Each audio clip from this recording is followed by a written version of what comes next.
안녕하세요. 용한의사가 전하는 한방.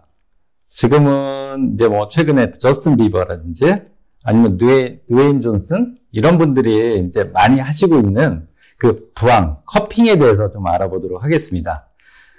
최근에 보면은 저스틴 비버가 이제 수영장에서 그 부항 자국을 이제 자연스럽게 드러내고, 그 다음에 사무엘 잭슨이라든지 드웨인 존슨이 그 부항 자국을 아주 멋진 옷과 더불어서 그 부항 자국을 자연스럽게 드러내는데요. 과연 이 부항이 효과가 있냐, 아니면 이 부항이 어떤 효과를 있길래 이렇게 외국에서도 이렇게 열광하는지, 이 부분에 대해서 오늘은 좀 알아보도록 하겠습니다.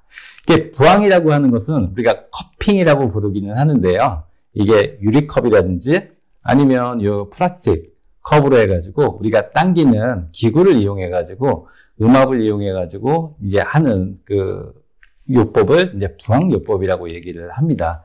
그래서 이 부항요법 같은 경우에는 우리가 이제 건식부항이라든지 습식부항이라고 하는 게 있는데, 우리가 이제 많이 알려져 있는 피를 빼고 이걸 하는 거를 습식부항이라고 얘기를 하고요. 피를 빼지 않고 하는 그런 치료를 건식부항이라고 얘기를 합니다.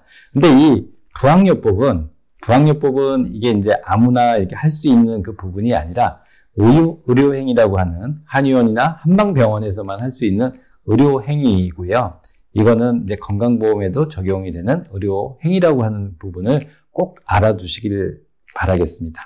그래서 이 부항의 원리, 부항의 효과에 대해서 얘기를 드리면, 이 부항 같은 경우에는 컵을 통해 가지고 이게 당겨버리면 음압이 생깁니다. 그래서 피부나 조직을 당기게 되면 우리가 혈관이 확장이 된다든지 혈류순환뿐만 아니라 림프순환을 개선을 시킵니다. 그래서 그 부분에 조직에 약간 미세한 손상을 이렇게 일으키게 하는데, 그 부분이 몸에서 치유되는 과정, 그 치료되는 그 과정으로 통해 가지고 우리 몸에 재생되는 그런 부분들을 보이고요.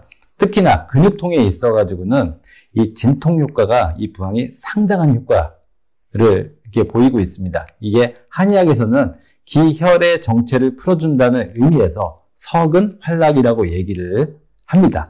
그러면은 요 부항요법이나 이런 부분들은 너무 효과가 있어서 최근에 보면은 뭐 논문이라든지 이 연구 논문에도 많이 발표가 되고 있는데, 이 특히 건식부항이나 습식부항을 하고 난 다음에 이 주의점이라든지 좀 이렇게 해주면 좋은 효과가 나는 그 부분은 그 전후에, 부항을 치료하기 전과 후에 충분한 휴식과 그 다음에 충분한 수분을 흡수를 해주는 게 굉장히 좀 필요한데요. 이렇게 하시면 부항 효과를 조금 더 좋게 할 수 있는 좋은 그 습관이라고 이렇게 볼 수가 있겠습니다.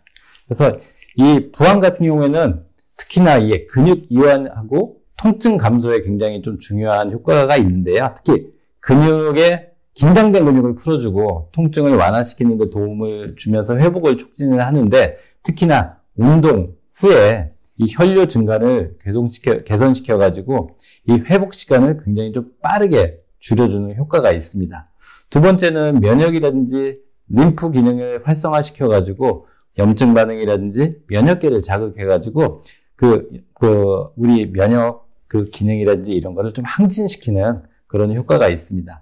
또한 이제 부항을 하게 되면 우리 몸이 긴장된 부분을 좀 풀어주는 그런 스트레스 완화라든지 릴렉스 효과가 있으면서 수면을 개선시키는 그런 효과가 있습니다. 그래서 이 통증 완화라든지 근육 이완 뿐만 아니라 면역, 그 다음에 림프 기능 활성화, 그 다음에 스트레스 완화, 그 다음에 수면 개선하는 이런 효과를 보이는 게 이제 보통 그 부항에 대한 효과라고 볼 수가 있습니다. 근데 이 부항을 하게 되면 좀 주의점이라든지 부작용이라는 게 있습니다. 그래서 이게 이제 반드시 의료기관에서 꼭 하셔야 된다고 하는 그 부분이 요 부작용과 주의사항 때문에 그렇습니다.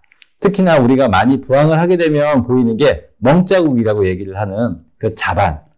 보통은 이 부분은 안 좋은 곳에 좀 더 색깔이 어둡게 나타나고 그게 오래 가게 됩니다. 통상 한 일주일 정도 되면은 없어지기는 하지만 이게 안 좋은 경우에는 일주일 이상 갈 수도 있는 경우가 있습니다. 그리고 일시적으로 통증이 증가할 수도 있고요. 약간 붓기도 하고 어지러운 증상이 생기기도 합니다. 그리고 가장 이제 주의를 해야 될 부분은 우리가 이제 피를 내는 스부항이라고 하는 피를 내는 부항을 하는 경우에는 그 부분에 감염이 생기거나 아니면 화상, 그 다음에 흉터에 오랫동안 남는 흉터가 생길 수가 있기 때문에 이 부분을 가장 주의를 해야 됩니다. 그 시술 전과 후에 항상 소독과 그 다음에 이제 뒤처리 이런 부분들이 굉장히 좀 중요한 그 부분이 되겠습니다. 그리고 이 부항요법을 하실 때 반드시 주의하거나 하지 않으셔야 되는 그 분들이 있습니다. 우리가 이제 항응고제라고 해서 혈액이 응고되는 거를 막는 그런 약을 이제 드시는 분들 같은 경우는 특히나 이 스부항, 피를 내는 이런 부항을 굉장히 금기시하고 굉장히 주의를 하셔야 됩니다. 그리고 또 임산부들 같은 경우는 허리라든지 복부 쪽에는 직접적으로 이 부항을 하는 거가 굉장히 좀 안 좋은 영향을 미칠 수 있기 때문에 임산부들한테는 주의를 해야 되고요. 그리고 피부에, 그 다음에 그 피부 주변에 있는 염증이라든지 그 찢어진 상처가 있으신 분들 같은 경우는 특히나 이 부항을 하시는 걸 주의를 요하기도 합니다. 그리고 수술 후에 하시는 분들 같은 경우는 이 부항 같은 경우는 굉장히 좀 주의를 하셔야 이 수술 부위에 감염이라든지 그 부분이 이제 났는데 좀 더디게 낫는 그런 부분들을 가질 수가 있기 때문에 이런 분들을 굉장히 주의를 하셔야 되는 상황입니다.